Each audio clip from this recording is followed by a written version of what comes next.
Hello, hello, ladies and gentlemen, boys and girls. Welcome back to a brand new episode of the Mr. Clutch Sportscast. It is I, your humble host, Mr. Clutch. As always, I'm coming to you from the bunker, and this is a little extra innings video, or overtime, since we've been talking about fantasy football the past few episodes. And we're going to continue that a little bit here. It's kind of a crossover between a fantasy football video and just a straight up football video. So, here we go, without further ado. Excuse me. Scratchy throat. Anyways, so as many of you may or may not know, it's okay if you don't, because I will tell you about it. Melvin Gordon, running back for the Los Angeles Chargers, one of the top tier running backs in fantasy and just in the National Football League in general, is not reporting to camp, to training camp that is. He has threatened to, I think, sit out the season, or maybe he hasn't threatened, but he's willing to sit out the entire season, because this is his contract year. His rookie deal expires at the end of this season. I had the unfortunate luck of drafting him with my number 5 overall pick in my fantasy draft. Yeah, so you can imagine my delight when I saw the article that said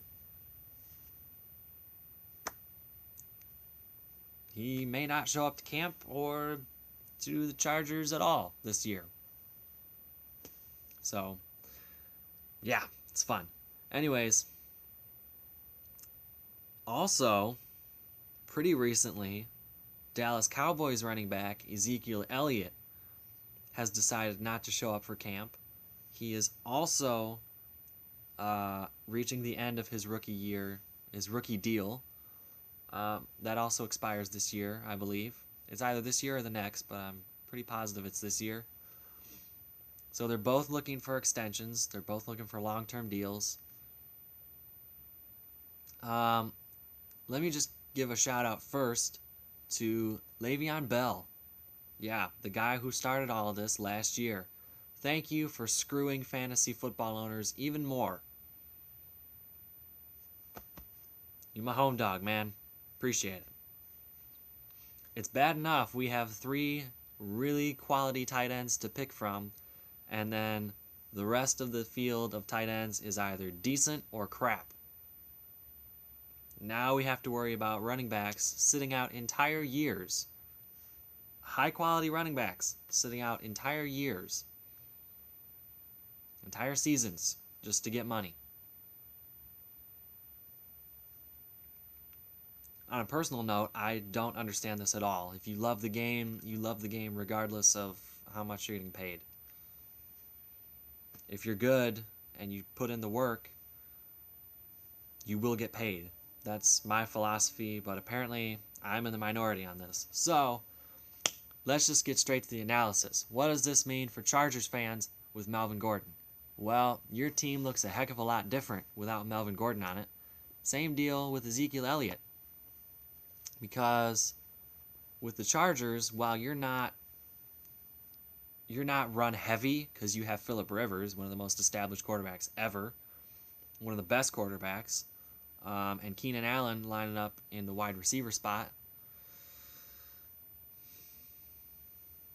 and Hunter Henry coming back from ACL last season to play tight end this year for the Los Angeles Chargers. Bright young star there. Melvin Gordon is your number 1 running back. Without him, you have Austin Eckler, who's been okay. Not great, but okay. And Justin Jackson, who showed some flashes of being really good. Or, I only saw him in one game. And it was against the Pittsburgh Steelers on Sunday Night Football. And he did pretty well. I think he had 9 or 10 carries for somewhere in the neighborhood of 70 to 80 yards and a touchdown. They also used him in the passing game. From what I saw, Justin Jackson, if Melvin Gordon continues to hold out, would be, in my book, he would be the next guy to step up and fill in that running back spot, the starting spot, and then Eckler would continue to remain kind of as a backup / third down type back.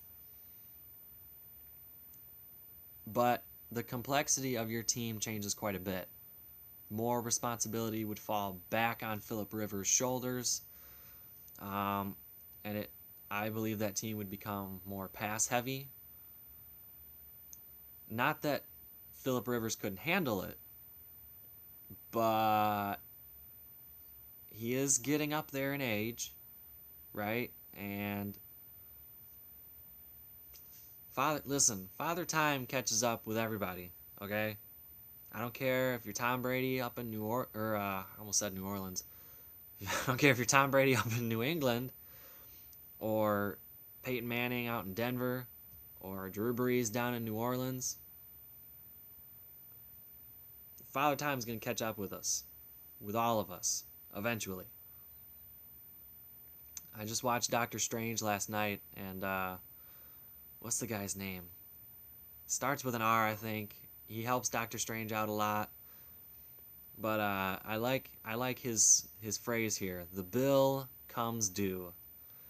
And Father Time's bill will come due eventually for Phillip Rivers. It sucks, but that's the way it is. So I don't think that's in the best interests of the Chargers or of Phillip Rivers. But I think if Melvin Gordon continues to hold out,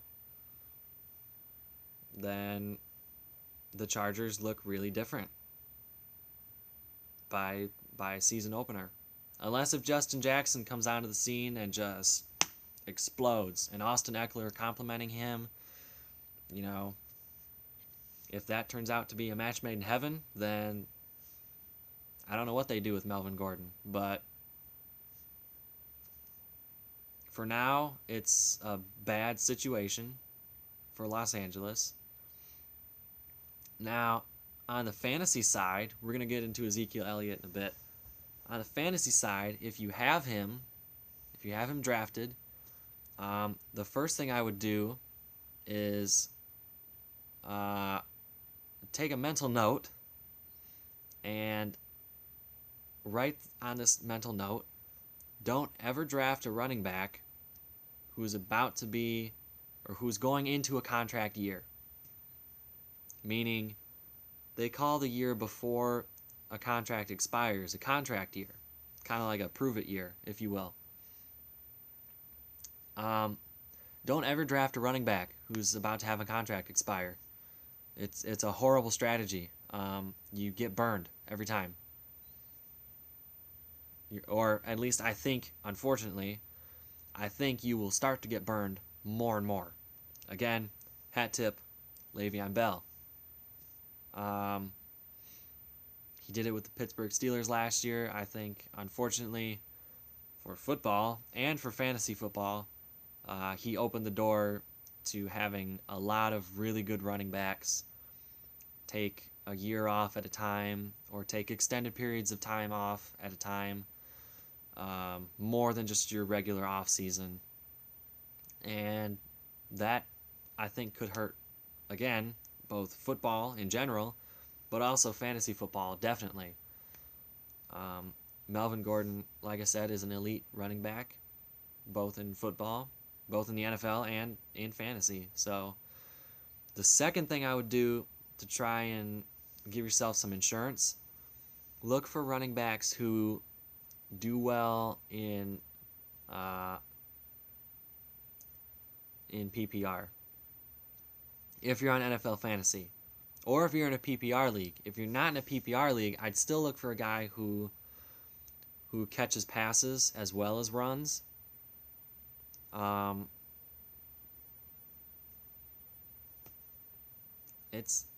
You're not going to get the same amount of points. You will have to go running back by committee.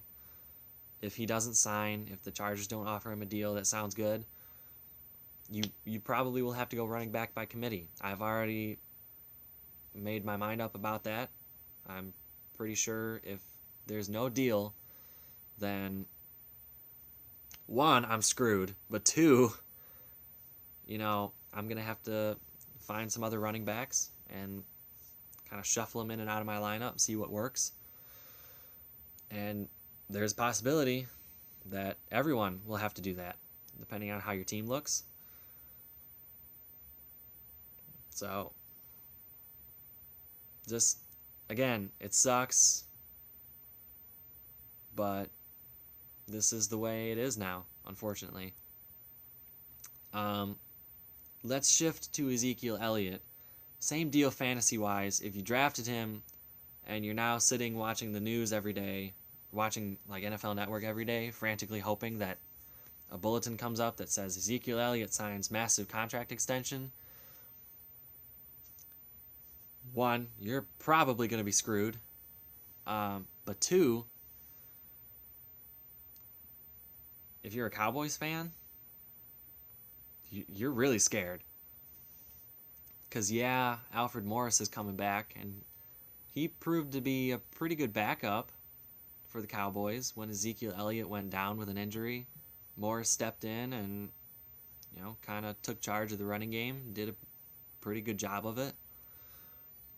But again, he's not Ezekiel Elliott. He's not the pass catcher that Elliott is. He's not the overall playmaker that Elliott is. Morris is much more of a 3 yards in a cloud of dust type runner. He's much more north to south. So is Elliott, but Elliott at least has that playmaking ability to break out of tackles, sort of finesse his way out of tackles as well as run through guys. Morris doesn't have that finesse. He's, again, a smash mouth, 3 yards in a cloud of dust, I'm going to run over you like a semi-truck kind of running back. So that's fantasy value going down. But again, Cowboys fans, you're looking at kind of the same deal as the Chargers. Your team looks entirely different without Ezekiel Elliott because you're leaning more on Dak Prescott, except you're leaning on Dak Prescott, not Phillip Rivers. Dak Prescott, who's been kind of up and down, on a team where you really don't have a lot of targets. Jason Witten's coming back. That's good news. Maybe a year off did him some good. But in a team that targeted Amari Cooper a lot after the Cowboys traded for him, teams are going to catch on to that really quick and force him to make plays to other guys. And Cole Beasley, I love him. He's a good player, but he's not Amari Cooper, and he's not Julio Jones or Antonio Brown. I like what they have with the rookie they drafted last year. Oh, what was his name? Oh, somebody help me out in the comments below. I can think of him, but I can't think of his name. Anyways, if you know, comment down below so you can remind me. But he was a rookie last year. He did pretty well. Showed flashes of becoming an elite receiver. But that's an awfully high threshold for him to jump to in year 2, becoming a more primary pass catcher.